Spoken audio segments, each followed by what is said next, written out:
Shalom and welcome to Parasha Espresso, your weekly fix for spiritual lessons taken from the Parasha. Grab your coffee and let's take a look at the weekly Torah reading. This week we'll be looking at Parashat Eikev, which runs from Deuteronomy chapter 7 verse 12 to chapter 11 verse 25. Enjoy it and don't forget to give us your feedback on Facebook, Twitter, YouTube or via our website.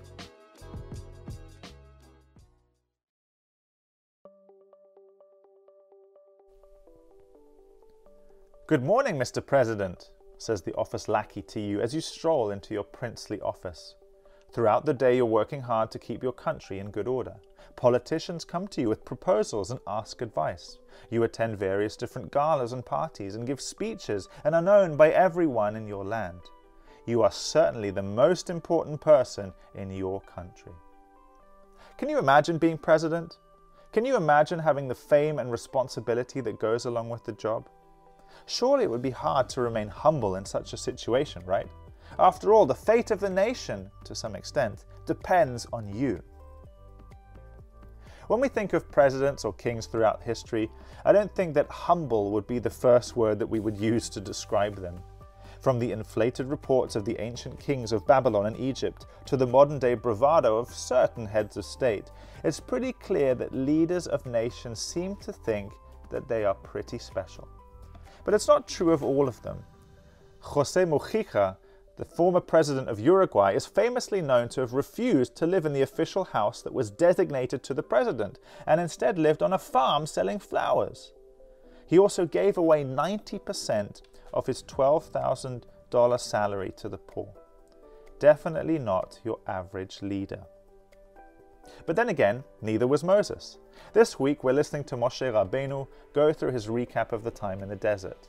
We of course find ourselves asking, what's the point? We just read all of this. And of course we're right. But the commentary that an older Moses provides as he looks back like a grandfather looking through his old photo albums is enlightening. As we read, it's clear to see that Moses is no longer the young adventurer. He's become a seasoned veteran. He's learnt from his past. A particularly telling statement relates to our ancestors having to eat the pseudo-bread that became known as manna. Moses told us that God did this in order to humble our people. Later on in the portion, Moses will tell us that if we humble ourselves and are dependent on God, then He will give us everything we need. He tells us to look after the foreigner and oppressed, the refugees among us, because we used to be foreigners and were oppressed in a land not our own. Finally, in what is perhaps the ultimate act of humility, we're told to circumcise our heart. A strange expression, I know, but the idea behind it is to make our hearts soft and acknowledge our need for God. Moses knew that if the people were to rely on their own strength, they would ultimately fail. He saw that in his generation, and he didn't want the next to repeat the same mistake. In the modern world, it's difficult to find humility. And it's not just presidents and heads of state that stroke their own ego. Social media is full of us all showing people how amazing we are. And is there really so much wrong with that? After all, if we're good at what we do, other people should respect us for that, right? We're just telling the truth, aren't we? Humility is a scarce commodity because we've misunderstood what it's about. In modern parlance, humility means weakness, and none of us wants to be weak. More than that, because of the inherent insecurity that we humans have in who we are, we don't just tell the truth about how great we are, we lie a little bit. We exaggerate how good we are, or we use filters on Instagram or Snapchat that use lighting to make us look better. Or maybe we deceive ourselves and think that we're more important than we actually are. In any case, true humility is nothing like that. Humility is simply recognizing yourself for who you are, having a proper perspective. Take 𝐄𝐤𝐤𝐞𝐯, our example from earlier. Sure, he was the president of Uruguay, but he also realized that he was a human being and that other people were living far worse off than him. Or take Moses. He convinces God to not wipe out our people time and again, even though God promises to make a new people from him. He realized that he was just as bad as the rest of the people, rotten to the core. But he knew that if he relied on God, God could use him to bring about great things. But the greatest example of humility in history is neither 𝐄𝐤𝐤𝐞𝐯 nor Moses.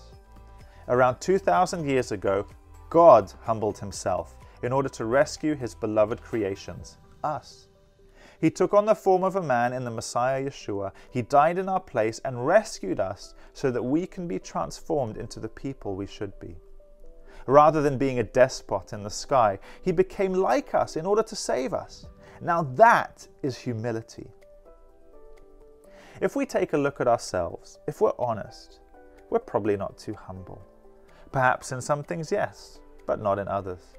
If we're trying to live life on our own terms, ignoring God, then we're deluding ourselves. Everything that we have is from him. If we're great, then it's because he made us great.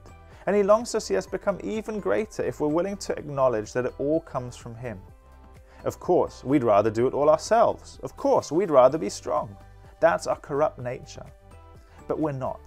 At least not if we're honest. Not if we have a proper perspective of ourselves. So, seems like old Moses has learned a thing or two. He's learned that even though he was the great person who led the people out of Egypt, he's also a human being, dependent on God. Just like 𝐏𝐚𝐫𝐚𝐬𝐡, just like you, and just like me. Sure, we may never be president, or perhaps we may, but our inflated egos keep us from turning to the source of eternal joy and happiness, God. The very one who humbled himself more than we can ever imagine, in order to rescue us from ourselves. Amazing! As we reach the end of this podcast, as usual, we have a choice before us. Will we trust ourselves and our own strength, or will we be willing to humble ourselves, acknowledge that we're not good enough and that we need Messiah's help? Let's humble ourselves so that he can lift us up.